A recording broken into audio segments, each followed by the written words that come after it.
আল্লাহ রাব্বুল আলামিন বলেন, আমার কাছে কোন বান্দা সম্মানিত তোরা জেনে নে বান্দা।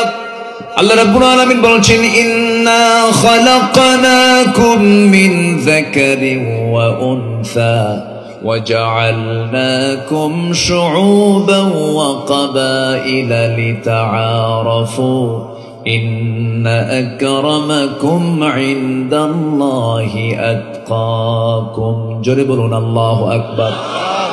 আমি তোমাদেরকে এক পুরুষ এবং এক নারী থেকে, এক নর এবং নারী থেকে সৃষ্টি করেছি।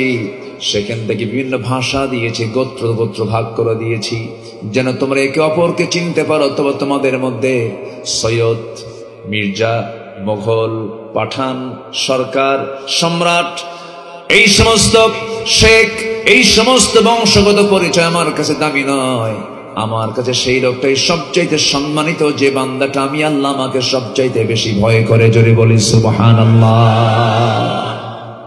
আমার বন্ধুগণ, যেখান থেকে আমি তেলাওয়াত করেছি সেই তেলাওয়াত কিতাবের দিকে আস্তে আস্তে চলে যাব। দুনিয়া সাজিয়ে আমরা আখিরাতকে আমরা সুন্দর করে প্রস্তুতি নিয়ে ফেলবো। আখিরাতের দুনিয়া যার সুন্দর সাজানো হয়ে যাবে, আখিরাত তার জন্য মহা বড় নিয়ামতে সে ধন্য হয়ে যাবে, জান্নাত সে পেয়ে যাবে। আখিরাতের প্রস্তুতির জন্য দুনিয়ার জীবনে আমরা 15টা কাজ দিয়ে আমরা আমাদের জীবনটাকে সাজিয়ে নেব। কয়টা কাজ দিয়ে বলেন? বলেন কয়টা? বলেন 15টা কাজ দিয়ে আমরা জীবনটাকে সাজিয়ে নেব। আমি কিন্তু একটাও বলি নাই, ধীরে ধীরে একটা একটা করে বলবো। বলেন সময় দরকার আছে কিনা? আমাকে সময় দিচ্ছেন তো? আমার বন্ধুগণ, আল্লাহ রাব্বুল আলামিন বলেন, ইন্নামাল মুমিনুনা আল্লাযীনা আমানু বিল্লাহি ওয়া রাসূলিহি সুম্মা লাম ইয়ারতাবু ওয়া জাহাদু বিআমওয়ালিহিম ওয়া আনফুসিহিম ফি সাবিলিল্লাহ وجاهدوا بأموالهم وأنفسهم في سبيل الله أولئك هم الصادقون জোরে বলুন আল্লাহু আকবার। আল্লাহ রাব্বুল আলামিন বলেন, নিঃসন্দেহে প্রকৃত মুমিন তো তারাই যারা ঈমান আনবে আল্লাহর উপরে, নবীর উপরে, কোনো সন্দেহ ছাড়াই, এবং যারা জিহাদ করবে আল্লাহর পথে জান দিয়ে, মাল দিয়ে। আল্লাহ বলছেন এই দুইটা কাজ করবে যারা, আমি তাদেরকে সিদ্দিক খেতাব দিয়ে দিলাম। আমার নবীজির সময় এমন একজন সাহাবী, সুন্দর চেহারা ছিল তার, নবীর সামনে দাঁড়িয়ে দাঁড়িয়ে বলছেন, ইয়া রাসূলুল্লাহ আমি কালিমা পড়তে চাই। কালিমা পড়ে নিলেন। 2-3 দিন যেতে না যেতেই তিনি হাউমাউ করে কান্দেন। নবীজি তার কান্না দেখে বলছেন, ও সাহাবী, দিন গ্রহণ করলে মানুষ আনন্দ পায়, তৃপ্তি পায়, মজা পায়, কিন্তু তুমি ইসলাম গ্রহণ করার পরে তুমি হাউমাউ করে কান্দো কেন? কি হয়েছে বলো তো? হুজুর, আমি ইসলাম কবুল করেছি, জীবনের শ্রেষ্ঠ সম্পদ আমি পেয়েছি, ঈমান এনেছি আমি, কিন্তু আমার মনে হয় আপনি বলেছেন আমার জীবনের সমস্ত গুনাহগুলো মাফ হয়ে গেছে আগের জীবনের, কিন্তু আমার কাছে মনে হয় সব গুনাহ মাফ হলেও একটা গুনাহ বুঝে আমার মাফ হয় নাই। রাসূল বললেন, কি গুনাহ করেছো বলো? নবীজির সামনে সাহাবী 2টা হাঁটু সামনে গেড়ে দিয়া বিনয়ী হয়ে বসে গেলেন। বসে বলছেন, ইয়া রাসূলুল্লাহ, ইয়া হাবিবাল্লাহ, জীবনে বহু গুনাহ করেছি, সব গুনাহ যদি আল্লাহ তাআলা মাফ করেন, কিন্তু আমার একটা গুনাহ মনে হয় মাফ হবে না। কি করেছো? হুজুর, নিজের হাতে আমি আমার কন্যা সন্তানকে জীবন্ত পুঁতে হত্যা করেছি।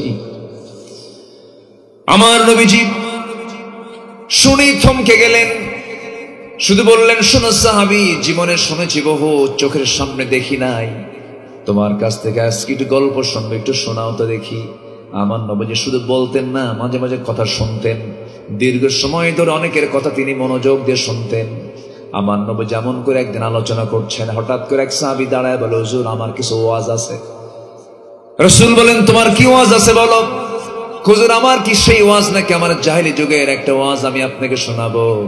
সেই জাহেলি যুগের কথাটা হলো, হুজুর সারা জীবন একটা মূর্তির আমি উপাসনা করতাম, আমি তাকে আমার রব মনে করতাম, দেবতা মনে করতাম, ভাগ্যের প্রতীক মনে করতাম।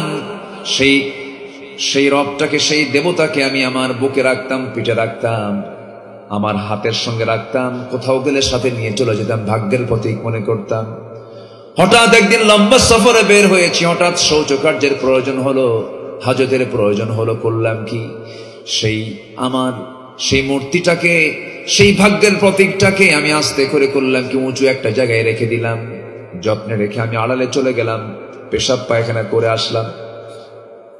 শৌচকার্য সম্পন্ন করে এসে হুজুর সে আমার দেবতার দিকে আমি তাকায় দেখি আমার দেবতার মাথা থেকে পা পর্যন্ত আপাদ মস্তক পানি দিয়ে ভেজা। ভাবলাম মনে হয় রহমতের পানি ঝরছে মনে হয়। এটা চিন্তা করে আমি আমার জিহ্বাটা লাগায় দিলাম দেবতার গায়ে, এমন একটা চাটন মারলাম, দেখি আমতা আমতা গন্ধ। সামনের দিকে চায় দেখি কুত্তা লেজ গুটাইয়া যায়। আমার নবীজি মুস্কি মুস্কি হাসি মেরে বলছেন, তোমার ওয়াজ তো ভালোই হচ্ছে মাশাআল্লাহ। আমার নবীজি মুস্কি মুস্কি হাসি মারলেন, সাহাবায়ে কেরাম আওয়াজ দিয়ে হাসি দিলেন। এরপরে রাসূল বলছেন, এরপরে তুমি কি করলে বলো হুজুর? কুকুরের চিত্র যখন চোখের সামনে ধরা পড়লো আমার রাগ উঠলো চরম। সারা জীবন তোর এত সম্মান করলাম, তুই তোর নিজের অস্তিত্ব রক্ষা করতে পারিস না, ঠিক আছে তোর রুবুবিয়তের 12টা বাজাই। হুজুর দুই হাতে নিয়ে এমন জোরে সজোর আঘাত করলাম, জমিনে ভেঙ্গে চুরমার হয়ে গেল। আপনার কাছে এমন রবকে পেলাম যে রব হচ্ছেন আসমান জমিনের অনেক বড় রব। যেরকম সুবহানাল্লাহ। আমার নবীজি বললেন, সাহাবী কি হয়েছে বলো? চোখে পানি টলমল করছে আর বলছেন, হুজুর বইয়ের গর্ভে পেটে সন্তান এসেছে 6 মাস। বললাম যাও না, তোমার বাবার বাড়ি চলে যাও, সন্তান ছেলে হলে নিয়ে আসবে, মেয়ে হলে জীবন্ত পুঁতে হত্যা করবে, চূড়ান্ত রায় দিলাম। বউটা আমার অজান্তে মেয়ে সন্তান হয়েছে, আমাকে বলল মৃত সন্তান। সন্তানটা আমার চোখে আড়ালে বড় করেছে। 6 বছর হয়ে গেছে, কিন্তু আমি জানি না আমার সন্তানটা পৃথিবীতে বেঁচে আছে মেয়ে সন্তান হয়ে। হঠাৎ করে আমার চোখের সামনে কিন্তু ধরা পড়ে গেল।